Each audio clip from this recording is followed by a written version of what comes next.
Good morning. Peter here. During this Lenten season, we've been thinking together about a very important subject matter, and that is forgiveness.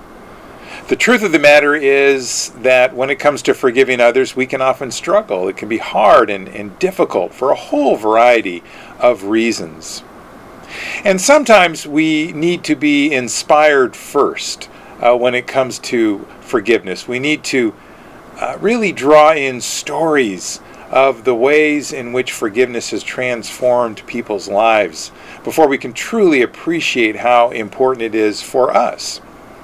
And of course, the Bible is a source of so many powerful stories regarding the significance, the healing potential for forgiveness. We think, for instance, of the story so-called of the prodigal son and how a man welcomed and forgave his son after he had left and squandered part of the family fortune, and how that healed a family, at least began to heal a family, because of course the older brother at the end of that parable was not so willing to forgive.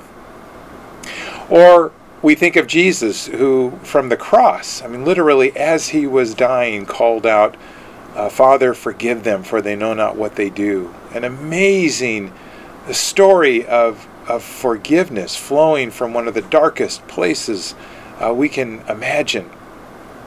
And there are so many stories that inspire, but one that always comes to mind for me is the story of Joseph.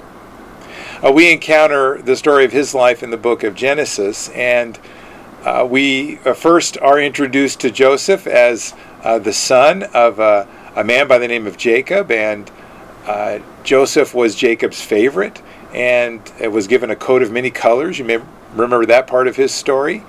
And Joseph had a dream in which his other brothers served him and bowed down to him. And when he shared that dream with them, they weren't pleased, and they initially wanted to kill him. But they put him in a pit and sold him to some traders who took him down to Egypt, where he was turned over to slavery. And he prospered there initially. He ended up in a household where he was given some important responsibilities, but he was betrayed by the man's wife. Potiphar was his name, and the man's wife betrayed Joseph, and he ended up in prison unfairly, unjustly. And he was there for quite a period of time until he came to the attention of Pharaoh, who brought him out of prison and actually put him into a position of some prominence, shepherding the people through a great famine. And this, of course, is when Joseph's brothers enter the picture again. They come to Egypt looking for food in response to this famine which has gripped the region. And Joseph recognizes them, and he tests them. They don't recognize him, but eventually he reveals himself to them.